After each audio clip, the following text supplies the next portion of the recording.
ஓம் ஸ்ரீ குருப்யோ நமः. ஹரி ஓம். ஆத்மா பின்ன சிவாகாரம் சிதானந்தகனங்குஹம் பிரகாசம் விமலம் சாந்தம் பிரம்மண்யம் சமுபாஸ்மஹே. சாந்த விமல பிரகாச ஆத்மகுகஜிதானந்தமண்டிதா பிரகாசானந்த மிதுனாசா குலஸ்ரேணி சதா ஜயதி. சத்குருச்சரணாரவிந்தாभ्यां நமः. ஆரக்தச்சவினாதிமார்தவயுஜா நிஸ்வாசஹார்யேன யத் கௌஷேயேன விசித்திரரத்னகடிதைः முக்தாபலைருஜ்ஜலைः கூஜத்காஞ்சன கிங்கினீபிரபிதः சன்னத்தகாஞ்சீகுணைः ஆதீப்தம் சுனிதம்பபிம்பமருணம் தே பூஜயாம்யம்பிகே. குருநாதாளனுடைய பரமகிருபையில துர்வாச மகரிஷியினால் அருளப்பட்ட ஸ்ரீ சக்தி மகிம்ன ஸ்தோத்திரத்தினுடைய 35வது ஸ்லோகத்தை பார்த்துட்டு இருக்கோம். இதுக்கு பூர்வ ஸ்லோகத்தில் அம்பாளினுடைய பாதாரவிந்தங்களை தியானம் பண்ணி நம்மளும் அம்பாளினுடைய சரணங்களை எப்படி தியானம் பண்ணணும் அப்படிங்கிறத சொல்லி கொடுத்தார். இந்த ஸ்லோகத்தில் அம்பாளினுடைய நிதம்பம் அப்படின்னு சொல்லக்கூடிய இடுப்பு பிரதேசத்தை பற்றி வர்ணனை பண்ணுறார்.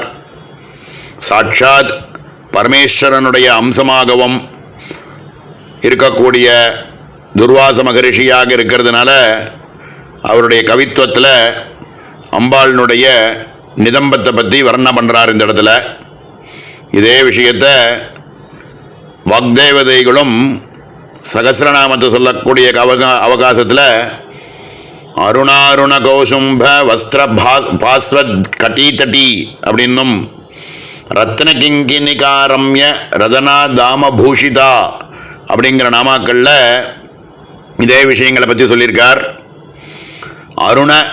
அருணாருண கௌசும்ப ரொம்ப செக்கச்சவேர்னு இருக்கக்கூடிய வஸ்திரங்களை, மெல்லிசாக இருக்கக்கூடிய வஸ்திரங்களை அம்பாள் தரிச்சுன்னு இருக்காள் அப்படிங்கிறத இடுப்பு பிரதேசத்தை பற்றி சொல்கிற இடத்துல வாக்தேவதைகளும் சொல்லியிருக்கா. அம்பாளினுடைய அந்த இடுப்பு பிரதேசத்தில் மேலே ஒரு ஒட்டியானம் ஒன்று போட்டுருக்கா. அந்த ஒட்டியானத்துக்கு மேலே ரத்ன கிங்கினிகாரம்ய ரதனா தாமபூஷிதா அப்படின்னு அரைஞான் வயிறுன்னு சொல்லுவா. அருணா கயிறுன்னு நம்ம சொல்கிறோம். இப்போது அந்த மாதிரி ஒரு கயிறு ஒன்று கட்டிக்கிறாளே, அதில் ரத்ன கிங்கிணிகள்லாம் இருக்குது. அப்படியாக வாக்தேவதைகள் அந்த இடத்துல சொல்லியிருக்கா. அதே ரீதியாக இந்த ஸ்லோகத்தில் நிதம்பம் அப்படின்னு சொல்லக்கூடிய இடுப்பு பிரதேசத்தினுடைய பின்புறம் இருக்கே, அதை பரதேவதையினுடைய சிகப்பு வஸ்திரங்கள்னால, சிகப்பு பட்டு வஸ்திரத்தினால தரிக்கப்பட்டிருக்கா. அந்த ஒரு சின்ன ஒரு மூச்சு காற்று பட்டுதுன்னா கூட அந்த வஸ்திரமானது அசையக்கூடிய அளவுக்கு மெல்லிசான வஸ்திரமாக இருக்கான்.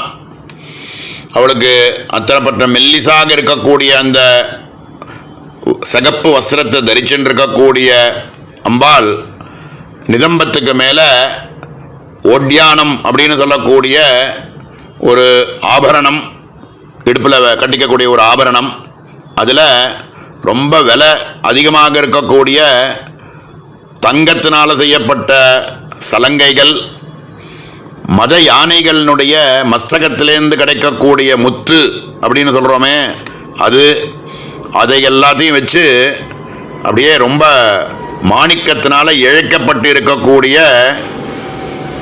ஒரு அரைஞான் வயிறு அப்படின்னு சொல்லக்கூடிய அரணா கயிறை கட்டிண்டு மேக்கலையெல்லாம் கட்டிண்டு இருக்காள். இப்படியாக பிரகாசிச்சுட்டு இருக்கக்கூடிய பரதேவதை அப்படின்னு அம்பாளினுடைய நிதம்பத்தை பற்றி சொல்லக்கூடிய ஒரு வர்ணனையாக இந்த ஸ்லோகம் அமையப்பட்டிருக்கு. இந்த ஸ்லோகத்தினுடைய அன்வயமானது எப்படி இருக்குது அப்படின்னா, ஹே அம்பிகே அப்படின்னு சம்போதனமாக கூப்பிடுறார்.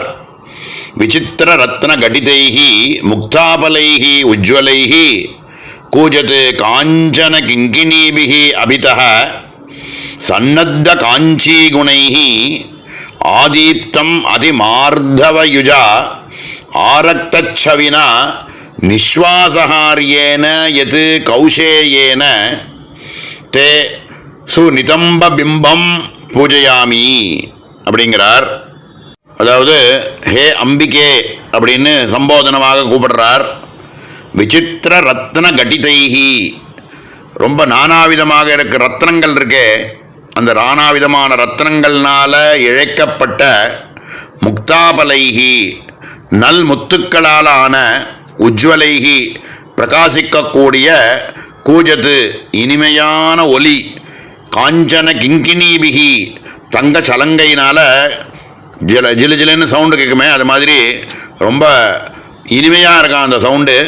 அபிதக, இவைகளால் சூழப்பட்ட சன்னத்த காஞ்சி குணைஹி, இவைகள்னால இடுப்பில் கட்டிக்கக்கூடிய அந்த ஒட்டியானம்னு சொல்லக்கூடியது காஞ்சி குணைஹி, இவைகளால் அலங்கரிக்கப்பட்ட அந்த ஓட்டியானம். ஆதீப்தம் அதிமார்தவயுஜா, ரொம்ப மிருதுவாக, ரொம்ப பிரகாசமாகவும் மிருதுவாகவும் இருக்கக்கூடிய ஆரக்தச்சவினா, சக்கச்சவேர்னு இருக்கக்கூடிய மெல்லிசான வஸ்திரத்தினால தரிக்கப்பட்ட நிஸ்வாசஹாரியேன, மூச்சு காத்து பட்டா கூட அது அசையக்கூடிய அளவுக்கு ரொம்ப மெல்லிசான சகப்பு வஸ்திரத்தை கட்டின்னு இருக்கக்கூடிய பரதேவதை. எது கௌஷேயேன, மிக மெல்லிசு பட்டு வஸ்திரம், அதனால் அலங்கரிக்கப்பட்ட தே உமது சுநிதம்ப மண்டலம், நிதம்ப பிம்பம், உன்னுடைய இடைப்பகுதியானது, அதை நான் பூஜையாமி, நான் ஸ்மரிக்கிறேன், அதை நான் பூஜிக்கிறேன், தியானிக்கிறேன் அப்படின்னு அம்பாளினுடைய நிதம்ப பாகத்தை பற்றி சொல்கிறார். ரொம்ப செக்கச்சவேர்னு வஸ்திரத்தினால் தரிக்கப்பட்டு மேலே ஒட்டியானத்தினால் அலங்கரிக்கப்பட்டு அதில் நல்முத்துக்கள் இவைகள்னால் பிரகாசிக்கக்கூடிய இடுப்பு பிரதேசம் அப்படின்னு ரொம்ப அற்புதமாக இந்த இடத்துல சொல்கிறார். இதே வாக்தேவதைகள் சொன்ன அதே ரீதியில் தான் இவரும் சொல்லியிருக்கார். சாட்சாத் பரமேஸ்வரனாக இருக்கிறதுனால அம்பாளினுடைய வர்ணனையெல்லாம் இப்படி சொல்ல முடிகிறது. மேலே அம்பாளினுடைய நகில்களை பற்றி சொல்லக்கூடிய அடுத்த ஸ்லோகம், இதை அடுத்த அவகாசத்தில் மேலே பார்ப்போம். ஓம் சகனா பவது சகனௌ புனக்து சக வீர்யங்கரவாவஹை தேஜஸ்வினாவதீதமஸ்து மா வித்விஷாவஹை. ஓம் சாந்தி சாந்தி சாந்தி.